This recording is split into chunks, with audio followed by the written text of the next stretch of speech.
Matt Stepp with Dave Campbell's Texas Football back here at the DFW Coaches Clinic here with the head coach of the state semifinalists from last year, 5A Division II, Coach Kody Groves and Mesquite Poteet. Coach, thanks for taking a few minutes to chat with us today. Absolutely. I enjoy it. Always love getting to chat with you guys. All right, Coach. Obviously, last year, a great season, a tough playoff run out of Region 2. I mean, a lot of great teams that you guys knocked off on the way to a state semifinal appearance. Looking back on the season, obviously didn't end the way you wanted it to, but I know you're looking back on it with a lot of positive thoughts. What were some things that really stood out to you about the senior class?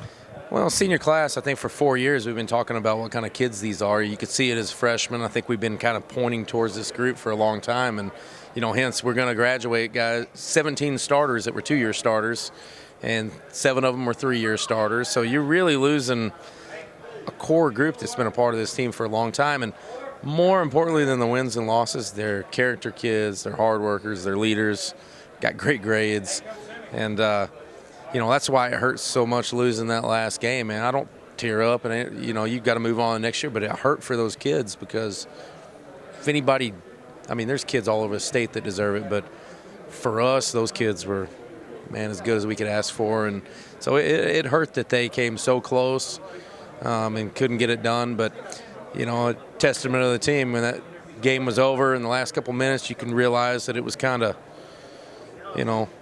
not going to go our way. They were still fighting hard and had a great attitude, and they didn't, sour up or anything. They were fighting hard and wanted to finish strong. All right, now looking ahead to 2017, where do you, what areas do you feel like your team's going to be strong at? Some areas, you feel like you need to replace. Those seniors that graduated. I'm assuming you got the quarterback's going to be big. You're losing your quarterback. I know he's a great 3-year starter. Just talk about looking ahead to 2017.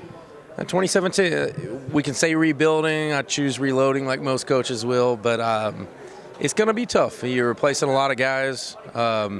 You'll find out kind of the core if everything we've been building for the last 7+ years and the things that people don't see if that's been paying off, because JV was 9-1. Our freshman was 6-4, but their top 5 kids weren't playing with the freshmen this year.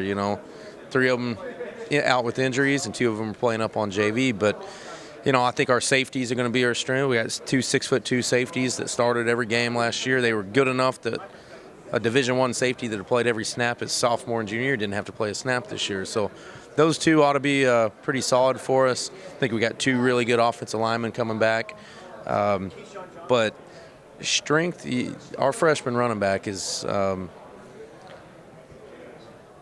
think he's got a chance to be one of the best kids that's ever come through Mesquite. And high praise. We've had a kid like Malik Jefferson roll through, and I'll tell you right now, this guy brings some things to the table that even Malik did. And Malik's, we can still say coach and player, but we're really good friends, and I ain't afraid to hurt his feelings on this. This kid he's a freshman. He's a leader right now. The season ended, we lose to Aledo, and at 7 o'clock in the morning, he's out there with community service, and then at 9 o'clock, he's out there flipping tires the day after the year's over.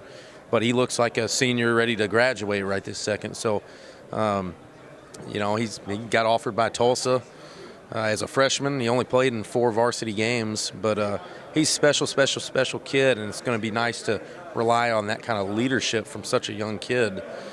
He shouldn't have to do it, but he just naturally is that kind of kid. But quarterback, we slot receiver that started as a sophomore, played JV quarterback for the first 5-6 games of the year before we moved him up. We'll slide him over.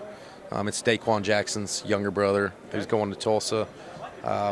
Still got a great weapon in Michael Smith. He played receiver. He's kind of like our Walter Don, get him the ball as many times as he can. Walter Don, I remember him. He's a special kid, and I love about Walt is, everybody said he couldn't do it, and he's 5'5", starting as a freshman at a Division I school at UTEP, and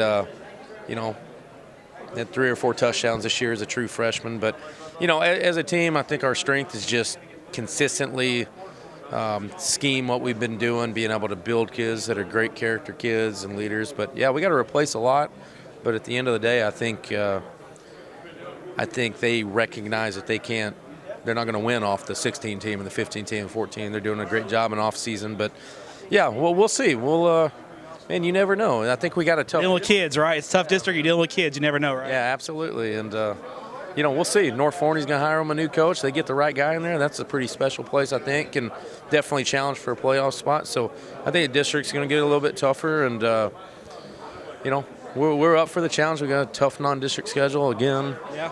But I'm proud of the kids, proud of the program, and hopefully we can keep building. It's hard to get there, man. You guys have had such a good run the last few years. I know you're one team that we keep an eye on every year. So, Coach, appreciate your time. I'll let you get back to the clinic. That's a great clinic, and we appreciate you taking a few minutes to chat with us. All right, thanks, Matt. Appreciate it. Thanks, Coach.